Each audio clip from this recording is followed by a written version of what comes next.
दोस्तों नमस्ते। लगभग महाकुंभ समाप्ति की ओर जा रहा है और इस समाप्ति की ओर जाते जाते मैं आपको याद दिला रहा हूं कि महाकुंभ को न जाने कितनी बार बदनाम करने का प्रयास हुआ। महाकुंभ के लिए न जाने लोग क्या क्या बकते गए, क्या क्या बात करते गए। यही करना था। न जाने कितनी दुर्घटनाओं का सहारा लेकर महाकुंभ पर ही सवाल उठाए गए। यह करना बहुत आसान होता है, बहुत ही आसान होता है, क्योंकि महाकुंभ के बारे में इन लोगों की राय क्या है यह हम सब जानते हैं।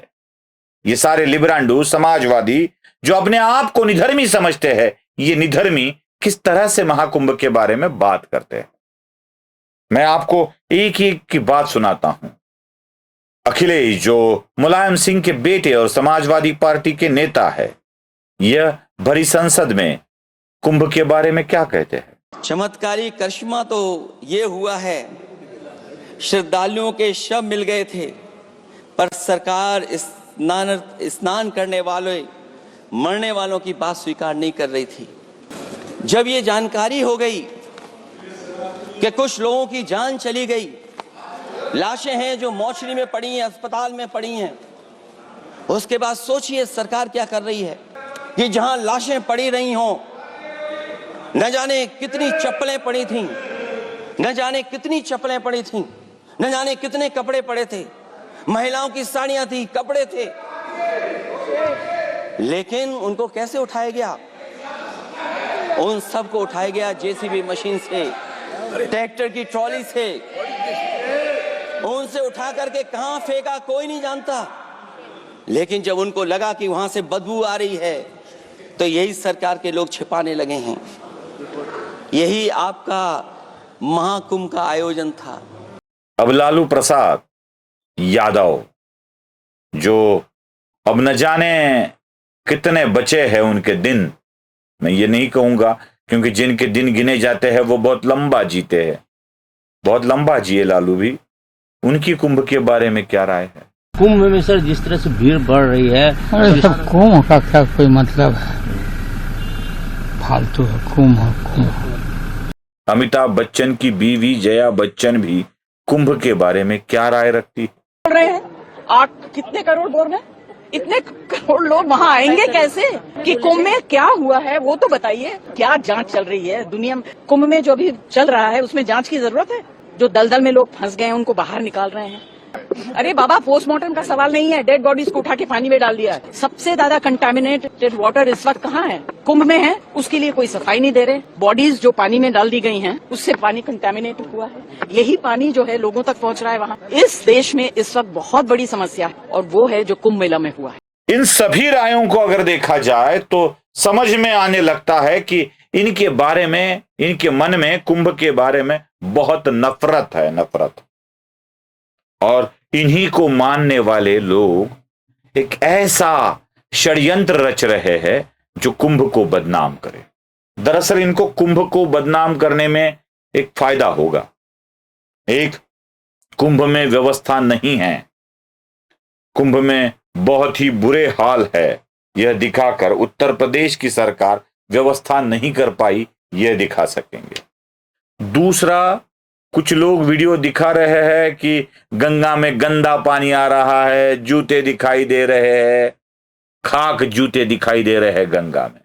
मैं जाके आया, लोग जाके आ रहे हैं, ना नोज पे हमें कहीं कुछ गंदगी दिख रही है, संगम नोज जिसे कहा जाता है, त्रिवेणी संगम या संगम घाट पर हमें कुछ गंदगी नहीं दिखाई दे रही है। इन लोगों को अच्छी तरह से गंदगी दिख रही है।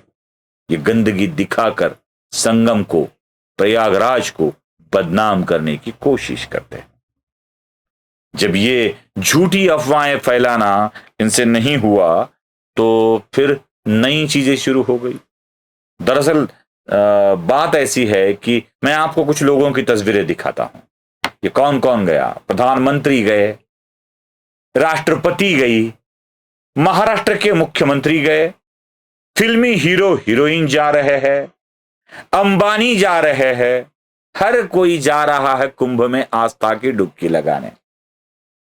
इनको यही दिक्कत है कि हिंदू धर्म के प्रति श्रद्धा बढ़ रही है, और जब धर्म के प्रति श्रद्धा, आस्था बढ़ती जाती है तो इन धर्म का विरोध करने वाले पाखंडियों के साथ कोई नहीं रहता।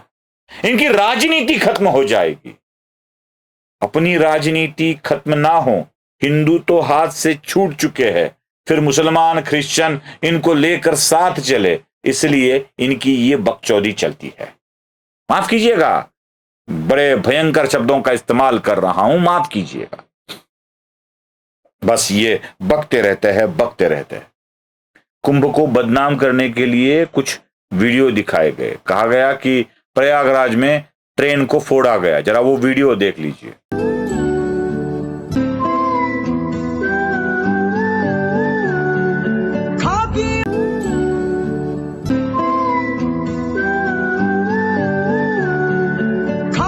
देखा, बहुत वीडियो ऐसे है जो ये फोड़ा, वो फोड़ा, ये फोड़ा, प्रयागराज में फोड़ा।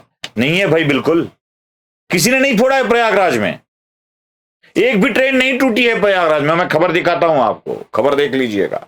इस खबर में साफ साफ दिखाई देता है ये जो कुछ भी हुआ बिहार में हुआ। बिहार के 2 स्टेशन पे हुआ, एक सासाराम स्टेशन पे हुआ, एक बीना स्टेशन पे हुआ।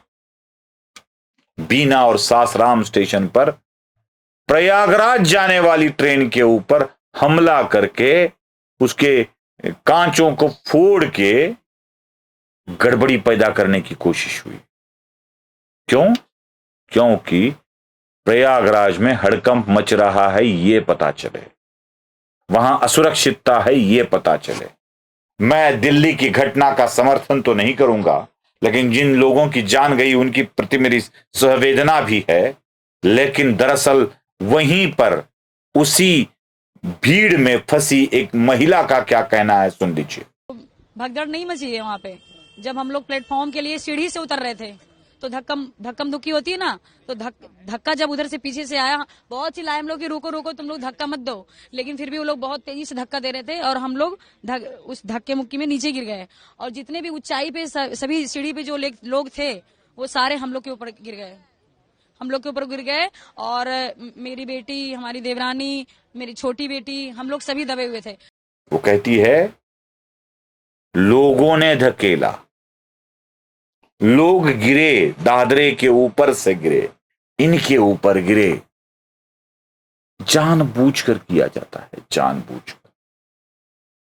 कहीं कुछ नहीं कर सकते ना, तो लोगों को मारने का षड्यंत्र भी रचा जा सकता है। षड्यंत्र, ऐसा डर फैलाओ कि लोग डरने लगे और न जाए। मौत का तांडव हो रहा है, ऐसे बता दो और डर फैलाओ। मैं तो आज भी विनती करता हूं, 2 दिन और बचे हैं, और जाएंगे और स्नान करके आएंगे। सारा भारत वहां जाएगा। 50 करोड़ तो हो ही चुका है, आधा हिंदू तो गया ही गया है, और हिंदू जाएगा और स्नान करके आएगा। नमस्ते।